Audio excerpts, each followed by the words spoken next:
Hello everyone, welcome to our YouTube channel Shiksha Alliance. Today we are going to start our daily current affairs session in which we will cover important news from several newspaper, PIB and various government sources. So let's begin our session. Our first topic is reversible inhibition of sperm under guidance और RISUG। तो हम जानेंगे इसके बारे में जो reversible inhibition of sperm है under guidance RISUG के बारे में। Indian Council of Medical Research ICMR has successfully tested a long-lasting male contraceptive called reversible inhibition of sperm under guidance। जो Indian council of medical research है ICMR, उन्होंने successfully test कर लिया है एक लॉन्ग लास्टिक मेल कॉन्ट्रासेप्टिव को जिसका नाम है reversible inhibition of sperm under guidance. ये जो आपका RISUG है, RISUG is a non-hormonal injectable male contraceptive that block the production of sperm by creating a physical barrier in the vas deferens, the tube that carries sperm। जो आपका RISUG है ये आपका non hormonal injectable male contraceptive है। ये block कर देता है जो प्रोडक्शन होता है स्पर्म का, क्रिएट करके एक फिजिकल बैरियर को वास डिफरेंस में। ये वो ट्यूब होता है जो कि कैरी करता है स्पर्म को। It begin to work with in 2 months of injection and remain effective for up to a decade. और ये काम करना स्टार्ट कर देता है 2 month के अंदर ही इंजेक्शन के, और ये इफेक्टिव रहता है 1 डिकेड तक के लिए। The overall efficacy of RISUG in achieving azoospermia absence of sperm was 97.3% and it was 99.02% effective in preventing pregnancy without any serious side effect। और जो ओवरऑल एफिकेसी है इसका वो बहुत ही अच्छा है। जो ओवरऑल एफिकेसी देखा गया है RISUG का, जो अचीव इसने किया है अजूस्पर्मिया जो कि एब्सेंस ऑफ स्पर्म को कहते हैं, वो 97.3% का है और ये 99.02% इफेक्टिव है रोकने के लिए प्रेगनेंसी को बिना कोई सीरियस साइड इफेक्ट के। This breakthrough in male contraception offer a safe, effective and long lasting option for family planning. और ये जो ब्रेकथ्रू है मेल कॉन्ट्रासेप्शन का, ये ऑफर कर रहा है एक सेफ, इफेक्टिव और लॉन्ग लास्टिंग ऑप्शन को फैमिली प्लानिंग के लिए। नेक्स्ट टॉपिक है हमारा इंडिया श्रीलंका फेरी सर्विस। तो जो भारत श्रीलंका के बीच में फेरी सर्विस है इसके बारे में हम जानेंगे, फिर मैप में लोकेशन को भी देखेंगे। Historic sea route between India and Sri Lanka has been revived with the launch of passenger ferry service connecting Nagapattinam, India and Kankensuturai, Sri Lanka, approx 110 km distance with the aim of strengthening bilateral relation, promoting tourism and boosting local trade। जो आपका historic सी root है India और श्रीलंका के बीच में, इसको फिर से revive कर दिया गया है लॉन्च करके पैसेंजर फेरी सर्विस को। ये कनेक्ट कर रहा है नागापट्टिनम जो कि भारत में उसको, कनकेंथुराई जो कि श्रीलंका में उसके साथ। ये जो दूरी आपका ये अप्रोक्सीमेटली 110 किलोमीटर का है। इसका मकसद है कि स्ट्रेंथन किया जाए बायलैटरल रिलेशन को, प्रमोट किया जाए टूरिज्म को और बूस्ट किया जाए लोकल ट्रेड को। इसका नाम जो है चेरिया पानी रखा गया है। ये जो सर्विस है ये रिकिंडल्स कर रहा है मैरीटाइम लिंक को जो कि आपका अर्ली 1900 के समय का था। Previously, Indo-Ceylon Express or boat mail used to run between Chennai and Colombo but was halted in 1982 due to Sri Lankan Civil War। इसके पहले इंडो साइलन एक्सप्रेस और बोट मेल चलाया जाता था जो कि आपका चेन्नई से कोलंबो के लिए चलता था। इसको रोक दिया गया था 1982 में श्रीलंकन सिविल वॉर के कारण। ये आप देख सकते हैं जो बताया गया जो इंडिया को श्रीलंका में कहां से कनेक्ट करेगा। नेक्स्ट टॉपिक हमारा role of farmer producer organization. तो क्या रोल है FPO फार्मर प्रोड्यूसर ऑर्गेनाइजेशन का, इसके बारे में हम डिटेल्स में जानेंगे। FPO होता है क्या, ऑब्जेक्टिव क्या है, इश्यू क्या होगा, सब कुछ हम यहाँ पे कंसीडर करेंगे क्योंकि ये प्री प्लस मेंस दोनों ही पॉइंट ऑफ व्यू से इंपॉर्टेंट टॉपिक है। In the past 2 years, eastern Uttar Pradesh has seen significant growth in vegetable and fruit export. This growth is attributed to farmer producer organization that have played a pivotal role in promoting cluster based farming, facilitating technology adoption and helping farmer market their produce। Past 2 year में eastern Uttar Pradesh में देखा गया है बहुत ज्यादा growth vegetable और fruit के export में। ये जो ग्रोथ है ये एट्रीब्यूटेड है फार्मर प्रोड्यूसर ऑर्गेनाइजेशन FPO के लिए, जिन्होंने प्ले किया है एक इंपॉर्टेंट रोल को प्रमोट करने के लिए क्लस्टर बेस्ड फार्मिंग को, फैसिलिटेट किया है टेक्नोलॉजी एडॉप्शन को और मदद किया है फार्मर मार्केट को उनके प्रोड्यूस में। FPO होता क्या है पहले हम ये समझते हैं। FPO are voluntary organization controlled by their farmer member who actively participate in setting their policy and making decision to improve their own socio-economic situation and that of their community। जो FPO होता है farmer producer organisation, ये voluntary organisation होता है जिसको कि control किया जाता है फार्मर मेंबर्स के द्वारा जो कि एक्टिवली पार्टिसिपेट करते हैं, सेट करते हैं खुद के पॉलिसी को और डिसीजन लेते हैं खुद ही इंप्रूव करने के लिए अपने सोशियो इकोनॉमिक सिचुएशन को और अपने कम्युनिटी के सिचुएशन को। क्या मकसद है इसके पीछे का? तो लिवरेज करना इकोनॉमी ऑफ स्केल को प्रोडक्शन के लिए, मार्केटिंग करना ताकि इनहेंस किया जा सके प्रोडक्टिविटी को इफिशिएंट, कॉस्ट इफेक्टिव और सस्टेनेबल रिसोर्स यूज के माध्यम से, और ये इंश्योर किया जाए कि सस्टेनेबल इनकम ओरिएंटेड फार्मिंग हो। Role of FPO in modernizing Indian agriculture, क्या रोल है एफपीओ का मॉडर्नाइजेशन को लेकर भारतीय एग्रीकल्चर का, इसको हम जानेंगे। Reducing cost and increasing income, ये जो है कॉस्ट को कम कर रहा है और इनकम को बढ़ा रहा है। एफपीओ मदद कर रहा है फार्मर के कॉस्ट को कम करने में बल्क परचेस करके, और ये इनेबल कर रहा है बेहतर मार्केटिंग ऑफ फार्म प्रोडक्ट का जो एग्रीगेट प्रोड्यूस है, और ऑफर कर रहा है ये बल्क ट्रांसपोर्ट सॉल्यूशन को भी। मॉडर्नाइजेशन ऑफ एग्रीकल्चर, एफपीओ जो है ये प्रमोट करता है मॉडर्नाइजेशन ऑफ एग्रीकल्चर को, पार्टिकुलरली ये बेनिफिट कर रहा है स्मॉल और मार्जिनल फार्मर को जो कि पहले लैक करते थे, जो एक्सेस था मॉडर्न इक्विपमेंट का। स्पेशलाइज फार्मिंग की अगर हम बात करें तो जो एफपीओ है वो लेड कर रहा है इनिशिएटिव को फार्म स्पेशल काला नमक राइस सिद्धार्थनगर डिस्ट्रिक्ट यूपी के लिए। एड्रेसिंग स्मॉल लैंड होल्डिंग, ये जो है ये एड्रेस कर रहा है स्मॉल लैंड होल्डिंग के इश्यू को भी, जो मेजोरिटी है इंडियन फार्मर का वो स्मॉल लैंड होल्डिंग का ही है। एफपीओ इनकरेज कर रहा है उनको कलेक्टिव फार्मिंग के माध्यम से, ये एड्रेस कर रहा है प्रोडक्टिविटी चैलेंज को जो कि एसोसिएटेड है लिमिटेड फार्म साइज के कारण। इनहेंसिंग बार्गेनिंग पावर, ये बार्गेनिंग पावर को भी बढ़ा रहा है फार्मर का। FPO empower farmers by enhancing their bargaining power and income level, FPO empower कर रहा है फार्मर को बढ़ा के उनके बार्गेनिंग पावर को और इनकम लेवल को। ये इनेबल कर रहा है उनको कि वो कम्पीट करें लार्ज कॉर्पोरेट इंटरप्राइजेस के साथ। यूनिक रिकॉग्निशन ये प्रोवाइड कर रहा है। एफपीओ ने सक्सेसफुली रजिस्टर किया है लोकल प्रोडक्ट को जीआई टैग के अंतर्गत, जैसे कि आपका आदम चीनी राइस हो गया, बनारसी लांगरा हो गया। एक्सेस टू टेक्नोलॉजी, इसके कारण जो टेक्नोलॉजी का एक्सेस है वो आसानी से हो पा रहा है। एफपीओ प्रोवाइड कर रहा है access modern technology, credit, capacity building and training के लिए। ये इंश्योर कर रहा है ट्रेसेबिलिटी को एग्रीकल्चरल प्रोड्यूस के लिए।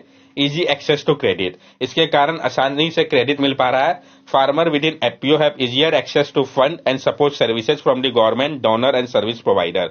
जो फार्मर है एफपीओ के अंतर्गत उनको आसानी से एक्सेस मिल पा रहा है, फंड का सपोर्ट मिल पा रहा है, सर्विस का गवर्नमेंट, डोनर और सर्विस प्रोवाइडर के द्वारा। एलिमिनेटिंग इंटरमीडिएटरीज, ये एलिमिनेट कर रहा है जो इंटरमीडिएटरीज जिनको हम बिचौलिया कहते हैं उनको।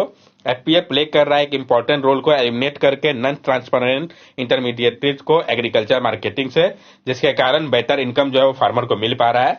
वैल्यू एडिशन की अगर हम बात करें, FPO minimise post harvest losses through value addition and efficient management of value chain practices. FPO कम कर दे रहा है जो पोस्ट हार्वेस्ट लॉस हो रहा था वैल्यू एडिशन के द्वारा, और एफिशिएंट मैनेज कर रहा है वैल्यू चेन फैसिलिटी को। कलेक्टिव स्ट्रेंथ, एफपीओ फैसिलिटेट कर रहा है कलेक्टिवाइजेशन को स्मॉल, मार्जिनल और लैंडलेस फार्मर का। ये उनको कलेक्टिव स्ट्रेंथ प्रोवाइड कर रहा है ताकि एड्रेस किया जा सके जो प्रॉब्लम है क्रॉप फेलियर और मार्केट एक्सेस का। Managing price fluctuation, FPO price fluctuation को भी मैनेज कर रहा है। Practices like contract farming and agreement enable by FPO help manage price fluctuation. जो प्रैक्टिसेस है आपका जैसे कि कॉन्ट्रैक्ट फार्मिंग हो गया, एग्रीमेंट हो गया, ये इनेबल कर रहा है एफपीओ को कि वो मदद करे मैनेज करने में प्राइस के फ्लक्चुएशन को। Effective communication, FPO enable efficient communication for disseminating information about prices, volume and other farming related advisory. FPO जो है ये इनेबल कर रहा है एफिशिएंट कम्युनिकेशन को और डिसेमिनेट कर रहे हैं इन्फॉर्मेशन को प्राइस, वॉल्यूम और दूसरे फार्मिंग रिलेटेड एडवाइजरी के लिए। न्यूट्रिशनल फोकस है इनका। FPO are enhancing local diet by developing the value chain of nutrient rich agri product like millet, mushroom, moringa and fortified cereal. जो एफपीओ है ये इनहेंस कर रहा है लोकल डाइट को डेवलप करके वैल्यू चेन को न्यूट्रिएंट रिच एग्री प्रोडक्ट का, जैसे कि मिलेट हो गया, मशरूम हो गया, मोरिंगा हो गया, फोर्टिफाइड सीरियल हो गया। लोकल कैंपेन की अगर हम बात करें तो रामपुर में एफपीओ ने कोलैबोरेट किया है डिस्ट्रिक्ट एडमिनिस्ट्रेशन के साथ आहार से उपचार तक कैंपेन के द्वारा, ताकि सप्लाई किया जा सके न्यूट्रिएंट रिच प्रोडक्ट को आंगनवाड़ी केंद्र पे और इनहेंस किया जा सके लोकल न्यूट्रिशन को।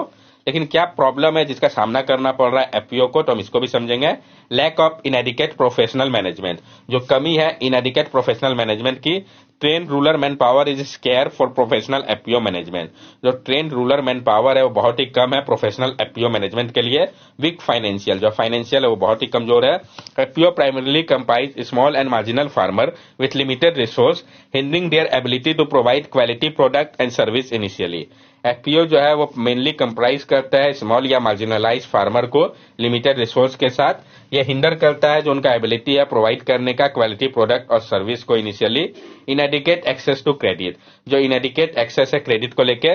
क्रेडिट गारंटी स्कीम रिक्वायर करता है कि एफपीओ जो है उनका मिनिमम 500 शेयर होल्डर का मेंबर्स होना चाहिए, जिसके कारण बहुत सारे जो स्मॉल एफपीओ है उनको एक्सेस नहीं मिल पाता है क्रेडिट बेनिफिट का।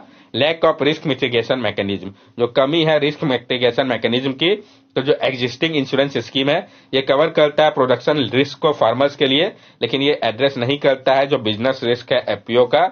इनएडिकेट एक्सेस टू मार्केट, जो इनएडिकेट एक्सेस है मार्केट का, ये भी एक बहुत बड़ा इश्यू है। एफपीओ को सामना करना पड़ रहा है लिमिटेड कनेक्शन का इंडस्ट्री प्लेयर के साथ, लार्ज रिटेलर और अदर मार्केट पार्टिसिपेंट के साथ। Inadequate access to infrastructure, infrastructure के तक भी इनएडिकेट एक्सेस है। एफपीओ जो है वो लैक कर रहा है जो इसेंशियल फैसिलिटी है, जैसे कि transport, storage, value addition, processing, brand building, marketing, इन सब का लेके कमी है। Lack of technical skill and awareness, जो कमी है टेक्निकल स्किल और अवेयरनेस की। फार्मर जो है वो ऑफन लैक करते हैं अवेयरनेस को, जो बेनिफिट है कलेक्टिव फार्मिंग का। इस कारण शॉर्टेज होता है कंपिटेंट एजेंसी का कि उनको सपोर्ट प्रोवाइड कर पाए।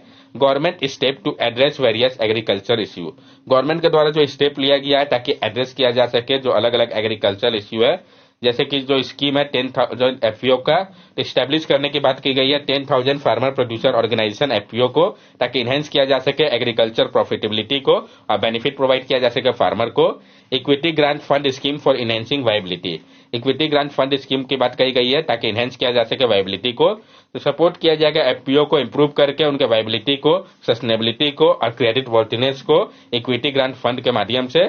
Credit guarantee fund scheme provide किया जाएगा कोलेटरल फ्री क्रेडिट एफपीओ को, या फैसिलिटेट करेगा उनको जो एक्सेस है फाइनेंशियल रिसोर्सेज का एग्रीकल्चर एक्टिविटीज के लिए। स्कीम है क्रिएट करने के लिए बैकवर्ड और फॉरवर्ड लिंकेज का, तो कम किया जाएगा जो सप्लाई चेन गैप है, फैसिलिटेट करके रॉ मटेरियल अवेलेबिलिटी को और मार्केट लिंकेज को एफपीओ के लिए। Operation green top to total, इसमें प्रमोट किया जाएगा एफपीओ को agriculture logistic, processing facility, processing management और बूस्ट किया जाएगा एग्रीकल्चर वैल्यू चेन को।